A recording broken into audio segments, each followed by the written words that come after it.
Hey guys, welcome back to The Bright Side. Macy here, the Bright Side Girl, and today we're going to be talking about my Hikeathon TBR. Just in case you missed it, I did my Hikeathon announcement just a few days ago, so I'll link it up here in the cards for you guys. This is a readathon that's all about kind of like getting out in nature and being active and kind of like nature camping themed.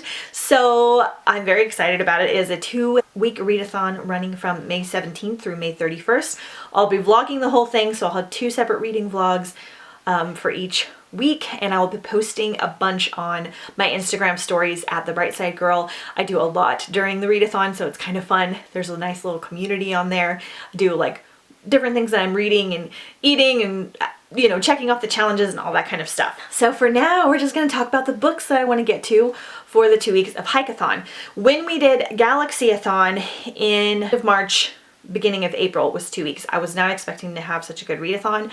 I wound up reading like over 11 books or something like that. And I am very excited to hopefully do that again, and hopefully I pick as good of books as I did for that. So we're going to talk about the challenges first. There are only 2 technical reading challenges because the other ones are like do 5 walks or do an exercise every 5 chapters or do an audiobook while you hike. So the 2 reading challenges are to read a survival book and to read a book set in or about or around nature. So these books all kind of encompass that. So we're just gonna dive right in. So I don't have the first book for this one yet, but I'm going to do it on audio. So I'm going to read The Cage by Megan Shepherd. This is the second book, The Hunt. And I love Megan Shepherd's Madman's Daughter series. So I'm excited to try this one. It's basically about a girl that is in like a zoo, like a human zoo. So it's kind of dystopian, but she's like wakes up and she's outside and she's like in a zoo. I don't know if she's being hunted, but she's kind of being like examined and observed. It's very strange, but it sounds really cool. And I think she's outside a lot because she's in like an outdoor cage. Hopefully I like it because I'm meaning to get to it for a while. Then we have Nil by Lynn Madison. How do you escape from an island that doesn't exist? So on this mysterious island, you have 365 days to either escape or die. And so our lead character winds up like waking up naked on this island. She has no idea what's happening. She doesn't know like there's like a rules to this, and she doesn't have anybody around, but then she finds like a clan of teenage refugees. So it's kind of giving me like Maze Runner, Survivor, Hunger Games style vibes. It sounds really good. I love books like set on an island. I love survivalist type books, and so I hope that I really like it. I think this is part of a trilogy also. I may or may not get to this one. This is The Evolution of Claire by Tess Sharp. This is part of the Jurassic World series, and I don't know if they're going to make any more, so I'm kind of torn. But this is supposed to be the backstory of, I think, of Claire as a teenager, so the main lead from Jurassic World. And it's about dinosaurs, which is kind of cool, so I thought that would be kind of fun and kind of goes with my outfit today.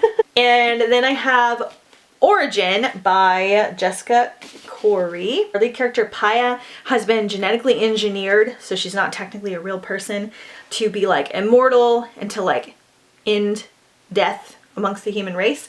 And she's been in this compound and she finds a hole in the fence, and then she's like free out in the jungle and has to like learn about the world and like how to survive. So that sounds really cool. Then I would like to get to Given to the Sea by Mindy McGinnis. Sorry you guys, the light is terrible for this book. So Mindy McGinnis is kind of a hit or miss author for me, but I always like to try her out because she's so unique and sometimes really intense.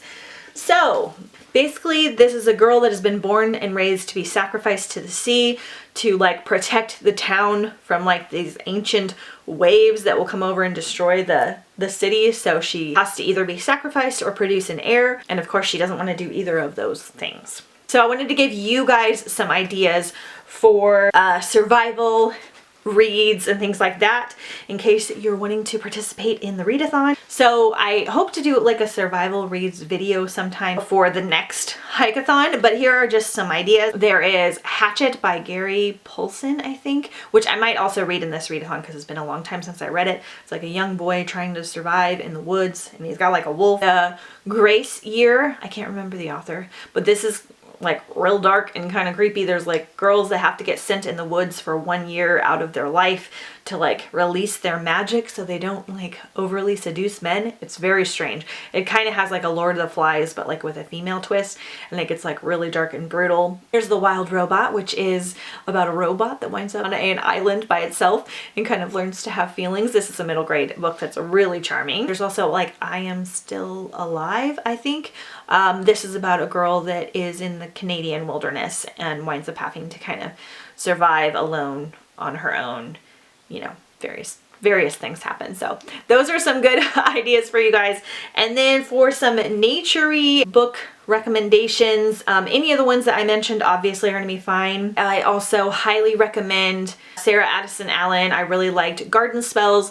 It's an adult book and it's kind of got like a little bit of a mystery in it, and it's about two like sisters that are kind of witches, like lightly witches, but they use like food to incorporate magic, and people come to them for like magical food to like transform their lives. It's much more light, but it's really, really good. And she has other books that are kind of nature-y themed, like Lost Lake and Frostbite, or First Frost, which I haven't read either of those, but I'm sure they're going to be really similar. Any books that involve like summer camp or camping, any like elemental nature, so like Truth Witch or Roar, where they have like elemental powers, that's kind of nature-y to me. Things where they involve like taking a long journey, so they're like in the forest and they're having to travel, like all kinds of things like that. You can kind of take this any way that you want to take it. It can have light elements of nature or strong elements of nature, whatever you want to do. Any Alice in Wonderland retellings would work, or, you know, set outside. There's all these like magical nature-y things happening, so those are really cool. So yeah, so that is what I'm going to be reading for Hikeathon. Hopefully gave you guys some ideas. Let me know if you're participating and if you're following any of the challenges, or if you're just going to kind of be chill. I want to know down below in the comments. Be sure and follow me on Instagram if you are participating, so that you can kind of interact with everybody. It's going to be really fun.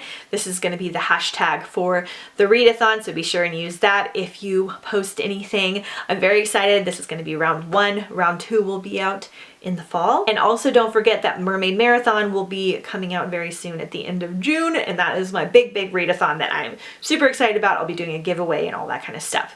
Thank you guys so much for watching. I hope you enjoyed this video, and I will see you next time on The Bright Side.